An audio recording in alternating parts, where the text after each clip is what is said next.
네, 올해 적발되는 마약 사범이 지난해에 비해서 50% 가까이 증가한 것으로 집계됐습니다. 전체 마약 사범 가운데 10대, 20대가 3분의 1을 차지했고요. 그 증가세도 뚜렷한 것으로 나타났습니다. 수사당국은 최근 사회적 문제로 대두되는 의료용 마약류 그리고 클럽 등 유흥시설 단속을 강화하기로 했습니다. 오늘 이 마약 문제들 박진실 마약 전문 변호사 모시고 이야기 나눠보도록 하겠습니다. 어서 오십시오, 변호사님. 안녕하세요. 예, 안녕하십니까. 마약 청정국이라는 말 이제 좀 옛말이 된 것 같습니다. 네. 지금 마약 사범 역대 최대라고 하는데 우리나라 마약 지금 어느 정도 수준입니까? 올해 진짜 발표를 네. 했더라고요. 마약범죄 특수본에서 올해 22,000명 11월까지 뭐 이렇게 네. 나왔는데요. 제가 2013년도에 마약 사범을 봤더니 8,000명대였어요. 10년 만에 지금 그 22,000명까지 늘어난 거죠. 예. 그래서 지금 전체적으로 마약 사범도 많이 늘어났고 연령층도 굉장히 하향화됐고 굉장히 심각한 상황입니다. 실제로 10대, 20대 마약 범죄가 전체 3분의 1 네. 이상을 차지한다라고 하고 있는데 이게 젊은 층의 마약 사범 증가 배경도가 뭐 좀 조사된 게 있을까요? 실제로 지금 10대, 20대는 인터넷에 굉장히 그 접근이 용이하고 쉽게 쓰죠. 이전에는 마약을 구하려면 사람을 만나서 구해야 되는데 지금은 만나지 않고 인터넷상 뭐 우리가 소위 말하는 몇 번만 클릭하면 마약을 내 손 안에 이렇게 받는데 얼마 걸리지 않는 거죠. 불과 네. 뭐 몇 시간부터 몇십 분까지 뭐 미리 던지기를 해놓고 있기 때문에 돈만 보내면 언제든지 내가 구할 수가 있어서 이전에 사람을 만나기 위해서 약속을 잡고 또 혹시나 경찰이 같이 대동해서 올까 봐 두려워서 장소를 변경하고 이런 불편함이 없어진 거죠. 상대방을 알 수도 없고 사는 사람과 파는 사람이 서로 얼굴을 보는 일이 없기 때문에 네. 일단은 비대면성이 크고 또 구할 수 있는 루트도 굉장히 다양해졌습니다. 해외 직구도 있고 그러다 보니까 10대, 20대는 특히나 이런 데 더 용이하죠. 그렇죠. 인터넷도 잘 익숙한 다루고 이러다 공간이고요. 보니까. 그래서 저는 가장 큰 원인은 쉽게 구할 수 있는 환경이 됐다. 그게 지금 10대, 20대 마약 사범이 늘어난 가장 큰 원인이라고 보고 있습니다. 실제로 SNS에 뭐 계정 만들어 놓고 거기에 막 메뉴판처럼 막 종류랑 가격을 그렇습니다. 올려놓고 막 네. 그렇다는 예를 들어서 좀 어떤 식으로 진행되는 거예요? 저는 절대 속이지 않습니다. 뭐 이러면서 정직한 딜러입니다. 그리고 우리의 마약 뭐 이렇게 판매하는 약물들은 굉장히 고퀄리티다. 그리고 이거 예를 들면 다이어트 하는데 효과가 좋다거나 뭐 이런 아주 다양한 마약 종류들을 늘어놓고 소개하면서 구입을 권유하죠. 이제 이러다 보니까 이거 한번 해볼까? 이제 호기심을 갖게 되면 좀 전에 말씀드린 것처럼 한 번 내 손에 오는데 얼마 안 걸리고 실제로 돈을 한 번 사용하는 데는 얼마 큰 돈이 들지 몇 백씩 드는 게 아니기 때문에 시도를 해볼 수 있는 거죠. 그래서 몇 번 클릭을 하면 어디 계정으로 연결되고 그래서 돈만 보내면 어디로 찾으러 가라. 이런 식으로 거래가 되기 때문에 청소년들도 호기심에 쉽게 시도를 해볼 수 있는 거죠. 근데 좀 얘기를 들으면서 상당히 좀 놀라운 건 이게 이렇게 공공연히 판매가 되는 것이 당연히 불법일 거잖아요. 당연히 불법이죠. 근데 판매로 인한 처벌을 받게 되죠. 판매 광고하는 자체만으로도. 예, 근데 그게 다 있다는 말씀이신 거잖아요. 그게 단속이 쉽지 않습니다. 아, 텔레그램상 이렇게 그리고 단속을 해도 그 사람들을 광고한 사람들을 직접 검거하는 데까지 탈퇴를 해버리면 아이디를 추적해서 검거하는 게 쉽지가 않아서 이게 계속 반복되고 있는 것이죠. 그러니까 그게 우회 접속이라든지 접속 기록을 남기지 않는 다크웹을 이용하고 그럴 수도 익명이기 있고, 때문에 잡기가 어렵다 이런 바로 말씀이시군요. 네, 텔레그램은 특히나 또 이렇게 보안을 강조하다 보니까 언제든지 탈퇴할 수 있도록 하고 예. 그 아이디로 가입한 사람에 대한 정보를 달라고 해도 협조를 하지 않거든요. 그래서 판매 예. 광고하는 사람들에 대한 처벌이 이루어지기가 쉽지 않은 현장에서 거죠. 실제로 보시면서 진짜로 10대, 20대가 많아졌다는 게 좀 느껴지십니까? 그렇습니다. 저도 현장에서 지금 실무를 하고 있기 때문에 의뢰인들을 만나보면 20대를 만나고는 있지만 실제로 10대부터 했다라는 얘기를 많이 듣고 있거든요. 예. 그래서 굉장히 연령층이 이렇게 많이 낮아진 거를 체감하고 있죠. 이 공급을 한 이제 이 피고인에 대해서 뭐 처벌을 해야 한다 하고 있다라고는 말씀하셨는데 우리나라가 처벌 기준이 낮다라는 이제 이야기들도 많잖아요. 지금 실제 어느 정도 수준인가요? 제가 늘 얘기하지만 공급 사범과 투약 사범을 좀 나눠 볼 수 있는데요. 공급사범은 자신의 개인적인 이득을 위해서 마약을 유통하는 것이기 때문에 굉장히 엄하게 처벌받아야 되는 건 맞는데 네. 중독사범은 뭐 자이든 타이든 이게 치료가 되지 않고는 재발이 너무나 당연히 예정되어 있기 때문에 재범으로 이어질 수밖에 없거든요. 근데 이런 사람들을 무조건 처벌만 강화한다고 해서 재범이 안 이루어지는 건 아니거든요. 그렇기 때문에 우리가 지금 그 투약사범에 대해서는 처음에는 치료할 기회를 충분히 주고 계속 반복하지 않도록 시스템을 만들어둬서 이 사람들이 사회의 정상적인 그 복귀를 할 수 있도록 돕는 것이 바람직한 것이고 그게 전 세계적인 추세고요. 예. 다만 판매 사범에 대해서는 지금 점점 형이 강화되고 있습니다. 중하게 처벌하고 있고 법원에서도 지금 이전보다는 형량이 굉장히 높아지고 있어요. 그래서 제가 지금 20년 정도 가까이 하고 있는데요. 제가 그 이전에 10년 전만 해도 단순 투약 그 판매자들이 기껏 선고를 받아봤자 한 2, 3년도 많다고 했어요. 근데 지금은 양에 따라서 5년, 그냥 단순 판매자들도 5년, 뭐 7년 네. 이런 식으로도 받고 있기 때문에 그게 이제 일반인들 눈에는 5년, 7년 그 정도도 약하다 사형시켜라 이런 얘기도 있지만 예.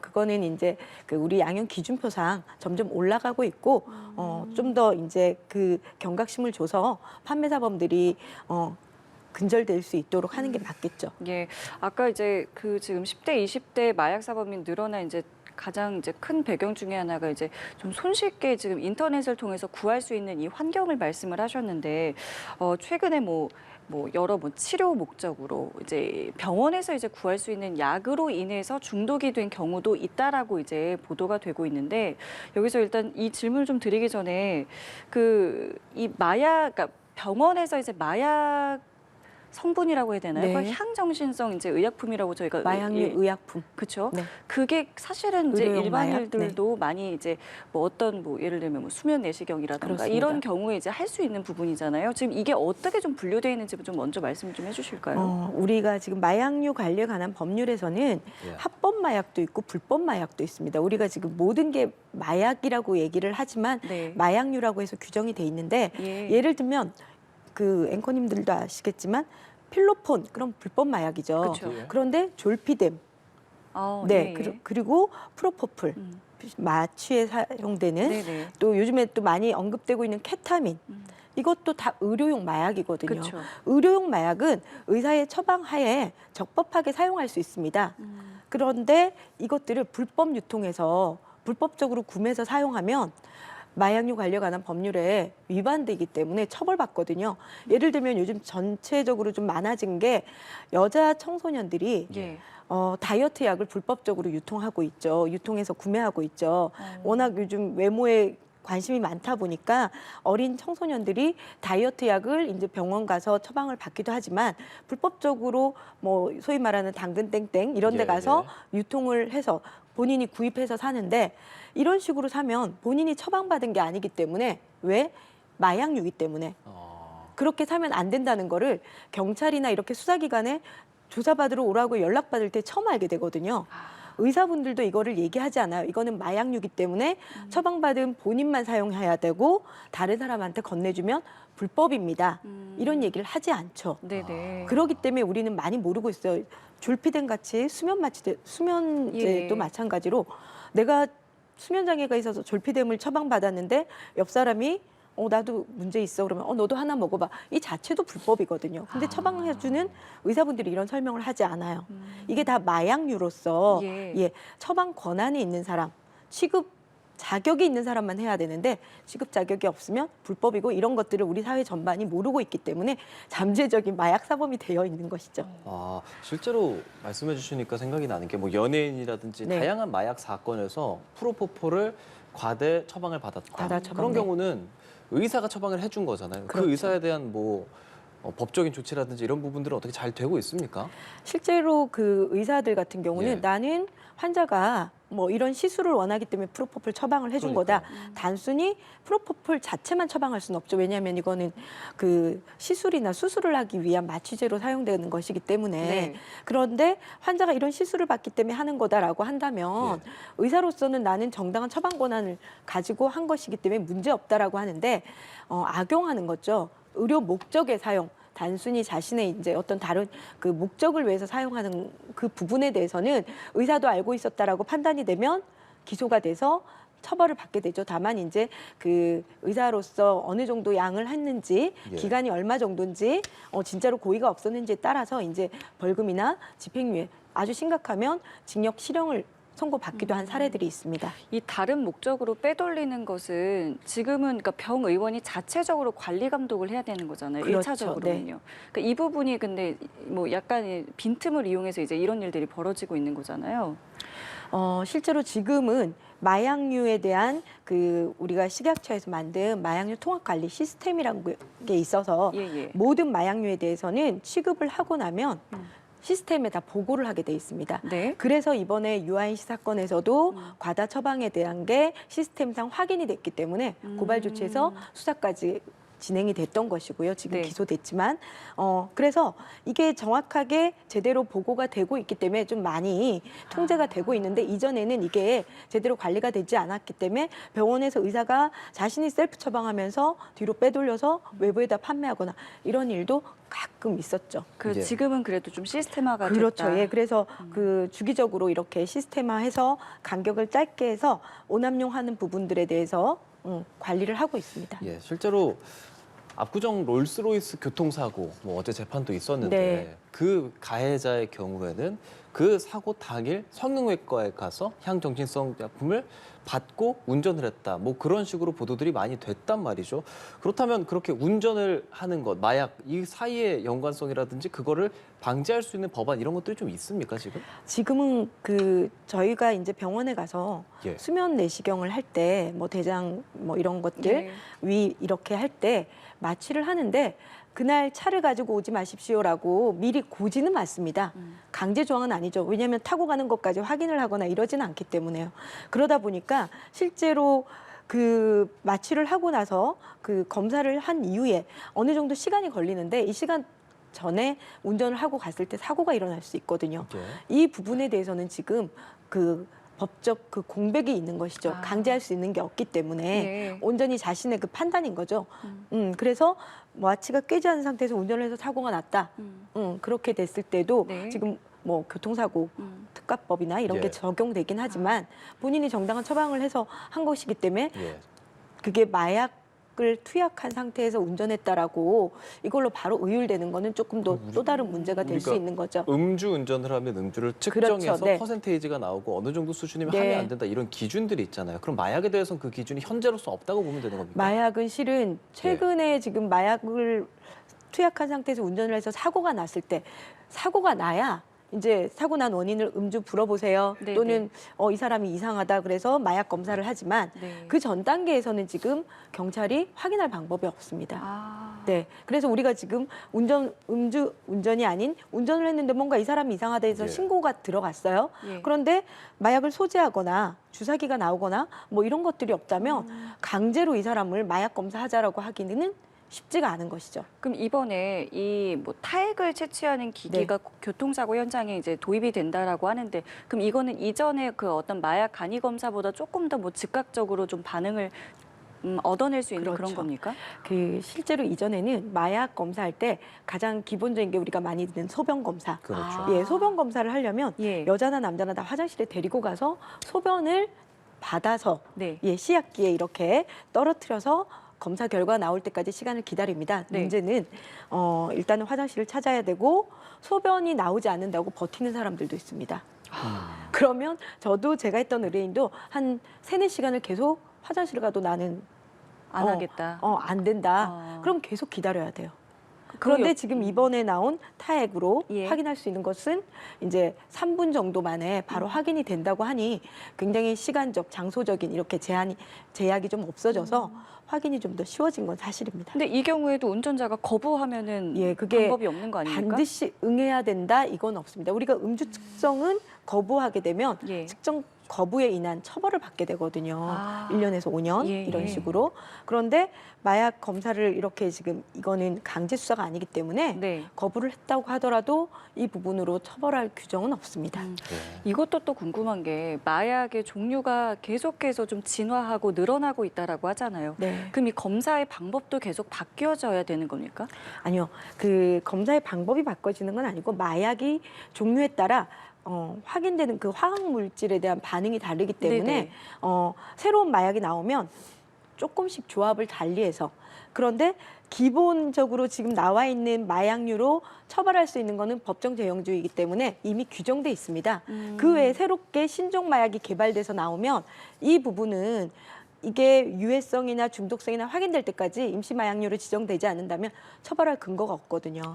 그렇기 때문에 여기에 맞는 검사 시약기가 없는 것이죠. 그러니까 이걸 못 따라가고 있는 거네요. 그렇죠. 그래서 한 해에 나올 수 있는 신종 마약이 굉장히 많습니다. 뭐 몇백 개씩 나왔다가 사라지고. 네, 지금 나왔다고 하는 우리가 얘기하는 신종 마약도 이전부터 있었던 것이에요. 최근에 나왔던 게 아니라 다만 이제 계속 그 조합들을 좀 달리하거나 합성 대마라고 우리가 요즘 굉장히 많이 듣고 있는 신종 마약이 있는데 이것도 정말로 다양합니다. 성분을 대마초를 가지고 뭐 향정신성 이런 물질을 조합해서 만든 것이거든요. 예. 그렇기 때문에 이름은 대마라고 돼 있지만 향정신성 의약품이고 굉장히 유해하기 때문에 사용하면 안 되는데 이것들을 모르고 많이 액상으로 담배처럼 사용하는 것이죠. 제도적으로 생각해 볼 필요가 많이 있을 것 네. 같고요. 대검 경찰청 서울시가 지금 MOU를 체결했습니다. 네. 그러니까 클럽이나 유흥주점 내에서 마약류 범죄에 대응하기 위함인데 이런 곳들에서 사실 마약 투약도 빈번하게 일어나고 그것에 더해서 그 이후에 일어나는 수많은 범죄들이 좀 있는 상황이잖아요. 네. 좀 어떻습니까? 실제로 요즘 저도 앞서 말씀드린 대로 20대를 많이 만나다 보니까 네. 주로 처음 경험한 데가 뭐 친구들 사이에서 또는 클럽에서 이렇게 놀면서 손쉽게 케타민을 좀 권유한다거나 엑스터시를 권유한다거나 이렇게 접하는데 다만 마약 사범은 검거해서 처벌할 수 있지만 장소를 제공했던 이런 그 유흥주점 이런 부분들에서는 우리는 몰랐다.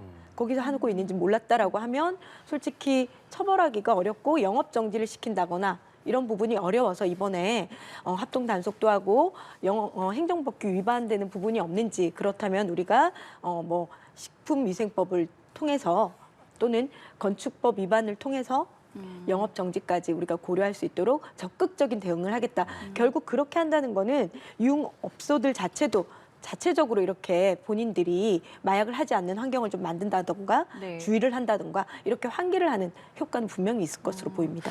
또 이번에 이 해외 도피 마약 사범의 강제 송환도 좀 활성화하겠다라고 이제 특수본이 밝혔는데 그 강남에서 있었던 그 마약 음료 사건의 주범 같은 네. 경우도 일단 잡혔는데 지금 못 들어오고 있는 거잖아요. 네. 이런 부분들은 왜 이렇게 좀 신속하게 진행이 안 되는 겁니까? 결국은 이제 해외에 있다 보니까 예. 그쪽에서도 보내줘야 되는 것이거든요. 근데 이 주범 같은 경우에는 일단 불법 체류 등의 이런 범죄로 중국 공안에 체포는 됐어요. 그런데 보이스피싱이나 이런 부분 때문에 그쪽에서도 조사할 것이 더 있다.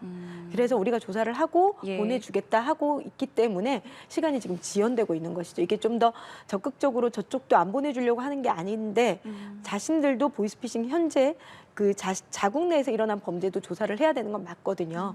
그러다 보니까 우리나라에서는 이 부분이 빨리 송환이 안 돼서 답답하긴 하지만 네. 좀 더 빨리 수사가 이루어진다면 송환이 이루어져서 조사가 좀 더 적극적으로 될 것 같습니다. 좀 간단하게 여쭤보고 싶은 게 정부가 내년부터 마약 우범국에서 들어온 사람들에 네. 대해서 전수 검사를 하겠다고 했어요. 근데 뭐 예를 들면 뭐 태국이라든지 그런 동남아에서 여행 왔다 갔다 하는 사람 정말 많을 텐데 어떤 식으로 이게 진행이 될까 실효성적인 부분도 좀 궁금하고요. 예, 저도 조만간 태국을 뭐 갈 생각이 있는데 예, 그러죠. 이제 예. 내년부터 이제 검사를 한다고 하니까 그렇지만 실제로 입국 심사 이후에 하게 되는 게 아니라 그 비행기에서 내리자마자 이제 이온 스캐너로 검사를 아. 한다고 합니다. 예. 그러면 이제 3초 만에 되고 한다고 하지만 아마 상당한 지체가 있을 것으로 예상이 돼요. 저희가 공항에서 지금 다른 어떤 나라보다 굉장히 그 수속이 좀 편한 편이거든요. 그런데 이제 우번 국가가 몇 개 나라로 지정될지 모르겠지만 최근에 가장 많이 발생되고 있는 게 마약이 들어오고 있는 나라들이 뭐 태국, 필리핀, 이렇게 말레이시아 예. 이런 나라들인데 그렇게 되면 해외여행이 지금 증가하고 젊은 친구들이 많이 다니는 이런 상황에서 조금 수속 시간이 좀 많이 걸리지 않을까 조금 그런 부분들에 대해서는 민원이 제기될 수도 있겠지만 마약에 대해서 굉장히 좀 엄격하게 해외에서 갔다가 오면 검사를 한다 그러면 분명히 태국이나 이렇게 가는 사람들은 좀 더 신중한 태도를 취할 수밖에 없겠죠. 예, 그럼 끝으로 지금 전국에 중독 재활센터가 3개밖에 없더라고요. 이제 이것을 조금 더 이제 추가로 신설하겠다라는 이제 계획을 세워놨는데 어떻게 좀 보세요? 이 정도 수준이면은 뭐 이제 14개 지역에 좀 추가로 신설하겠다고 하는데 뭐 요 정도 수준 뭐 여전히 부족하긴 합니다만은 지금의 방향성에 대해서 좀 어떻게 생각하시는지 끝으로 듣겠습니다. 예, 실제로 마약은 그 판매하는 사람들도 지금 재범이 굉장히 많이 일어나고 있지만 예. 투약자들의 재범은 정말 34%입니다. 암수율까지 고려한다면 저희 인구의 한 50만 명이 마약 사범이라고 볼 수 있거든요. 그렇다면 이 사람들이 제대로 회복되지 않고 사회에 나온다면 고스란히 저희 사회의 부담입니다. 그런데 올해 지금 재활센터가 3개였지만 올해 하나 만들어져서 원래는 2개였다가 지금 3개로 늘었고 이제 이게 심각하게 재활의 필요성, 회복의 필요성이 인식이 됐기 때문에 14개를 더 추가하는 것인데 이런 부분들에 대한 관심도 지속적으로 이어져야지만 마약 범죄가 뭐 해외에서 들어오는 거 차단하고 국내에서도 어느 정도 해결책이 마련돼서 마약 청정국으로 갈 수 있는 최소한의 기본이 마련되어지는 것이지 무조건 검거만 하는 것 능사는 아니고요.